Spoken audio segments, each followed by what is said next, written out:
that want to put me in the ground.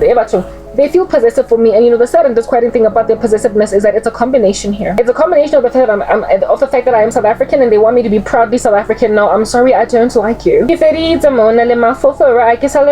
are like bones, chicken bones.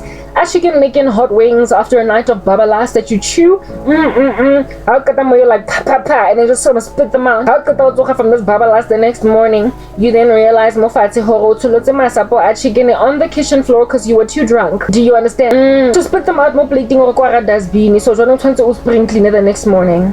South Africa has made me drunk with affliction. Chicken, I'm gonna chew you like you're not chicken licking ale, and then split the bones on the floor, and then in the morning I'm going to have to sweep the kitchen. I'm going to make you a career, South Africa. Do you understand? As a total, like as a country, my future is going to be on my brand, essentially, as a Christian and now clearly activist, which I did not intend on being, protagonist for a movement, soapbox orator. My future is going to be dedicated to basically unraveling the systematic inefficiencies and errors in nations that are similar to my own country, having commenced with unraveling and exposing the deep state in South Africa.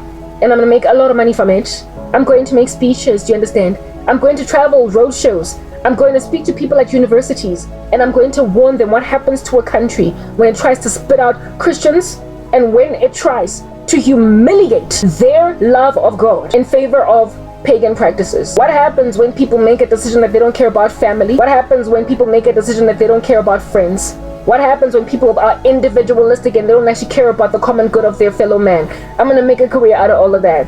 And so South Africa, you're going to be just a sore thumb, just a sore, like throbbing thumb after somebody lands a millstone on it.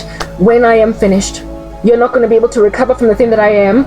You will repent as a nation if you want to, but if you don't listen, I don't care. But you and your deep state and your love of ancestors and your complacent la-di-da individualistic thing that you're doing, where you're very standoffish and you ignore the poverty of poverty-stricken people and you ignore the sorrow of sorrowful people, I'm going to escape, and when I do, I'm going to go out there soar like a bird and live to literally expose these inefficiencies in our governments, to perhaps maybe try and help countries that are en route to the same trajectory that South Africa was on, and now that it's crashed and burned. So be afraid, be very afraid. I will try to be a voice of reason to other nations, because I'm going to make out of you a monument. Watch the space. Listen, I'm coming for you. Kari Jeresi and everything. He's on Kiba. I'ma make it.